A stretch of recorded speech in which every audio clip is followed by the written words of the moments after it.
नमस्कार.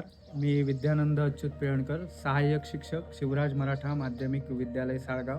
अ, माझ्या विषयाअंतर्गत जेव्हा आपण काही अन्य प्रोजेक्ट घेतो, तेव्हा साहजिकच एक मुलांच्या प्रवासाचा एक विषय आला आणि प्रवासाची सोय नेमकी कशी व्हावी, यासाठी आम्हाला एक थोडीशी मदत मिळाली, की नवसाधन विकास संस्था यांच्या अंतर्गत सायकल वाटप हा कार्यक्रम जाहीर झाला.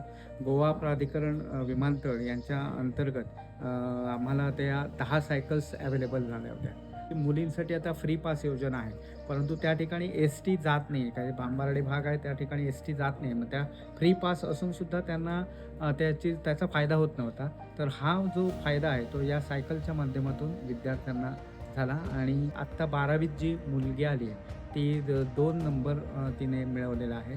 त्यामुळे हा कुठेतरी थोडासा प्रवासाचा वेळ वाचवून तिने अभ्यासात घेतल्याची जाणीव या ठिकाणी होते. तशीच एक 10वीमध्ये एक मुलगी आहे, तिने सुद्धा 87% मार्क मिळवलेले होते. त्यामुळे ह्या सायकल बँकसारखा एक यूज होऊन त्याच्यामध्ये सायकल पुन्हा आपल्याकडे परत येते आणि नवीन-नवीन मुलांना ती मिळते. अशा पद्धतीनं आम्हाला या मुलांसाठी फायदा झालेला आहे.